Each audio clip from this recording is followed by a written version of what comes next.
Ici, Gabon Impact Chrétien, une association chrétienne qui a pour objectif de proclamer le salut en Jésus-Christ et d'annoncer la bonne nouvelle du royaume des cieux en utilisant les réseaux sociaux tels que YouTube, TikTok et Facebook.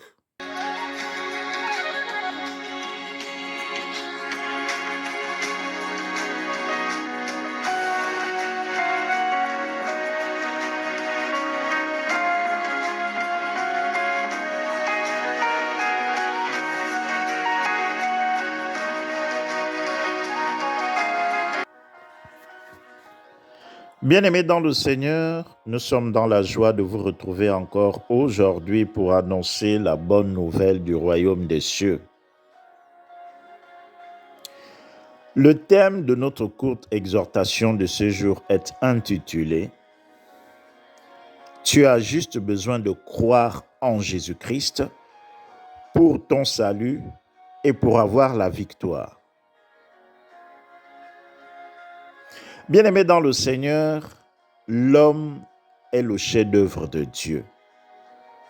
Il était la dernière création que Dieu avait faite. Dieu avait d'abord créé toutes choses pour préparer la venue de l'homme sur terre, afin qu'il ne manque de rien. L'homme avait pour travail dans le jardin d'Éden de cultiver la terre, entretenir le jardin et obéir à la voix de Dieu. En ce temps, Adam nommait tout ce qu'il avait besoin et la chose se présentait à lui pour qu'il la consomme ou qu'il s'en serve.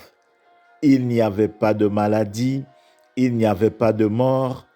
La vie était paisible dans le jardin d'Éden.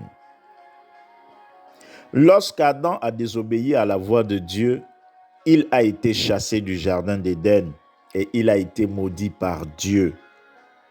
Depuis cette malédiction, tous les descendants d'Adam sont rentrés dans une course à la performance pour satisfaire leurs besoins, pour posséder et pour vivre.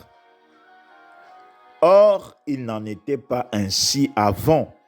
Tout était fourni par l'homme, et tout était fourni plutôt à l'homme, et Dieu veillait lui-même sur l'homme pour que mal ne lui arrive pas. Depuis 2000 ans, Jésus-Christ est venu du ciel. Il s'est fait chair en naissant dans le ventre de la Vierge Marie. Il a vécu parmi les hommes en obéissant totalement à Dieu. Il s'est livré pour nous à la croix.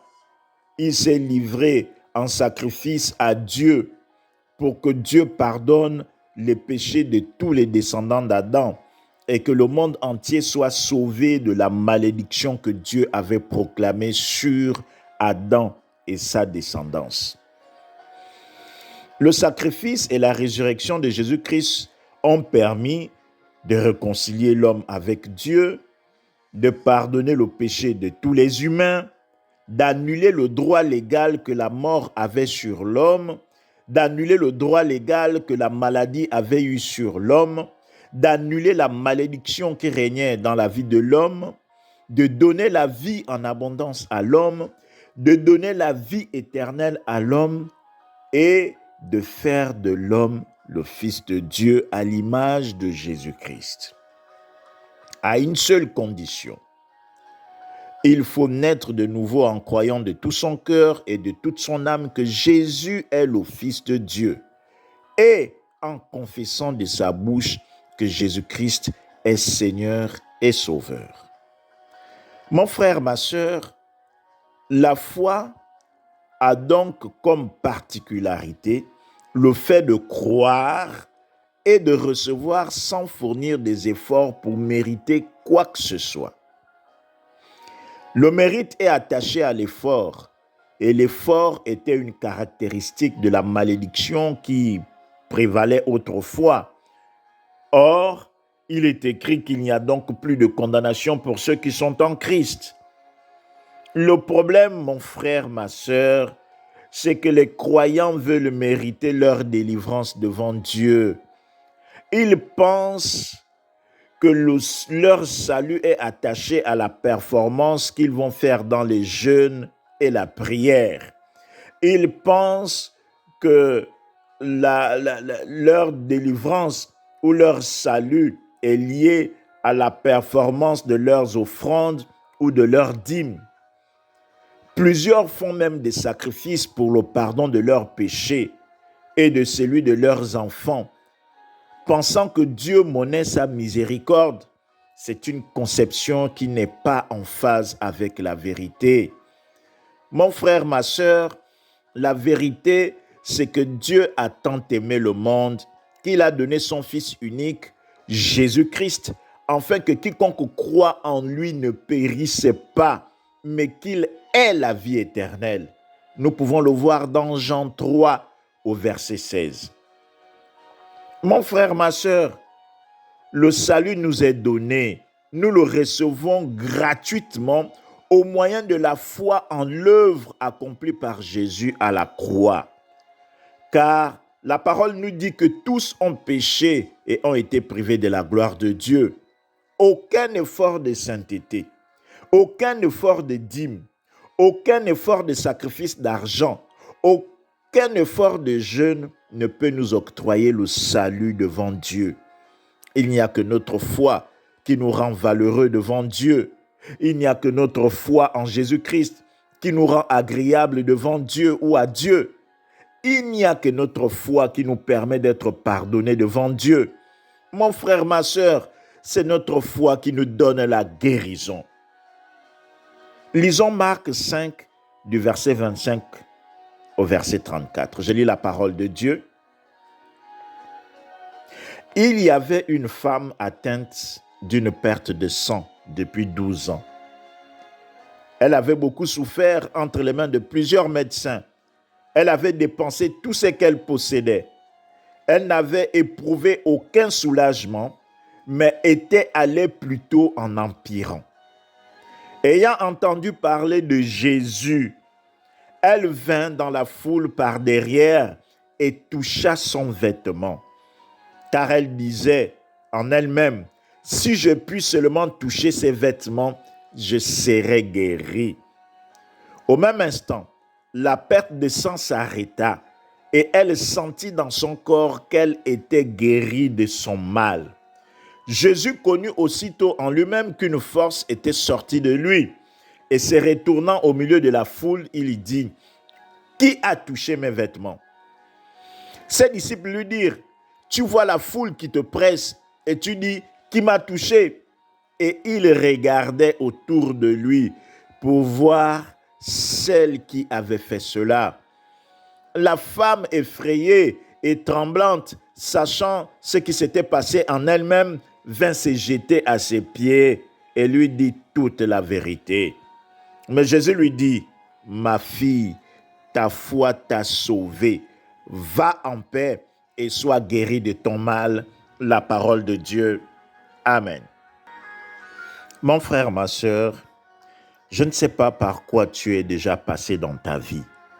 Je ne sais pas les difficultés ou les situations dans lesquelles tu te trouves en ce moment. Mais je t'annonce la bonne nouvelle ce matin. Tu as juste besoin de croire en Jésus pour être sauvé. Tu as juste besoin de mettre ta foi, ta confiance en ce que Jésus-Christ a pris ta place à la croix. Et le châtiment qui t'était réservé est tombé sur lui. Tes péchés sont pardonnés. Crois seulement en Jésus, tu seras sauvé. Crois seulement en Jésus, tu auras le salut et la victoire sur tout ce qui te dérange, mon frère, ma sœur. Si donc tu crois en Jésus-Christ, si tu confesses que Jésus est le Fils de Dieu, si tu reconnais qu'il est mort et qu'il est ressuscité le 3e jour, tes péchés sont tous pardonnés et tu obtiens le salut, tu obtiens la victoire sur la maladie, tu obtiens la guérison de ton corps, tu obtiens la délivrance, tu es libéré. Mon frère, ma sœur, tu as juste besoin de croire en Jésus. Tu as juste besoin de mettre ta foi, ta confiance à ce que Jésus a accompli à la croix. Mon frère, par toi-même, tu ne peux pas te sauver. Par tes offrandes, tu ne peux pas obtenir le pardon de tes péchés. Par tes dîmes, tu ne peux pas être pardonné. Il faut que tu crois en Jésus. C'est le seul moyen pour toi d'être sauvé, d'être délivré. Et même la foi nous est donnée par Dieu, mon frère, ma sœur. Chacun de nous a reçu une portion de foi de la part de Dieu. Tu ne peux rien faire de toi-même. Tes prières, tes jeûnes sont bien, mais il faut avoir la foi. Lisons Éphésiens 2, du verset 8 au verset 9. Je lis la parole de Dieu. Car c'est par grâce que vous êtes sauvés, par le moyen de la foi. Et cela ne vient pas de vous, c'est le don de Dieu. Ce n'est point par les œuvres, afin que personne ne se glorifie. La parole de Dieu. Amen. Mon frère, ma sœur, ne cherchez pas à avoir de vaines gloires en te faisant passer par le plus grand jeûneur, par le plus grand prieur. Tu as besoin de mettre ta foi en ce que Jésus a accompli.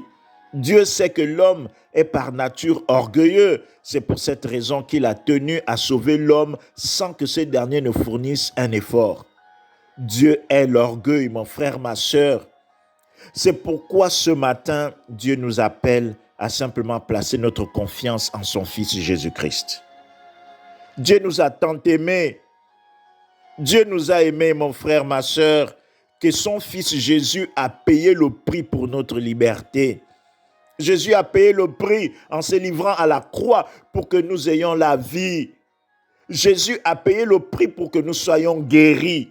C'est Jésus qui a vaincu la mort, mon frère, ma sœur. C'est Jésus qui a vaincu la maladie. C'est Jésus qui a vaincu la pauvreté. Nous n'en sommes que des bénéficiaires. Mon frère, ma sœur, il nous faut donc placer notre confiance en Jésus. Il nous faut donc persister dans la foi en Jésus, car cela nous assure de recevoir la victoire. Cela nous assure de dominer sur la puissance de l'ennemi et d'avoir la vie éternelle. C'est notre foi en ce que Jésus a accompli qui nous donnera de nous adresser avec confiance à une situation, sachant que nous sommes plus que vainqueurs en Jésus-Christ. Mon frère, ma sœur, c'est vrai que nous devons prier. C'est vrai que nous devons jeûner. C'est vrai que nous devons faire des offrandes et payer la dîme.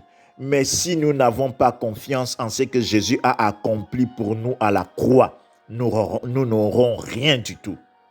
Pour finir, mon frère, ma sœur, Jésus est donc la source de notre salut. Nous n'avons rien à craindre. Jésus est vivant.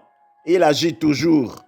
Il est de notre côté. Si tu crois, tu verras la gloire de Dieu. Que Dieu te bénisse abondamment. Nous espérons que ce message vous a édifié et nous vous remercions de nous avoir suivis. Si vous nous avez suivis et que vous n'avez pas encore donné vos vies à Jésus, nous vous invitons à faire cette prière avec nous. Père, je te dis merci pour ta parole. Je reconnais que ta parole est la vérité. Et je confesse que Jésus-Christ est le Fils de Dieu. Il est Seigneur et Sauveur de ma vie. Il s'est livré à la croix. Il est mort. Il est ressuscité le 3e jour pour le pardon de mon péché. Père, aujourd'hui, j'accepte Jésus comme Seigneur et Sauveur de ma vie. Pardonne mes péchés, purifie-moi avec le sang de ton Fils Jésus et conduis ma vie avec ton Esprit Saint. Au nom de Jésus-Christ. Amen. Si vous avez fait cette prière de tout votre cœur, nous croyons que vous êtes devenus enfants de Dieu. Cherchez une église proche de chez vous qui confesse Jésus en esprit et en vérité. Faites-vous baptiser et suivez les enseignements pour devenir disciples de Christ. Quant à nous, nous vous disons à très bientôt si Dieu le veut. Que Dieu vous bénisse abondamment.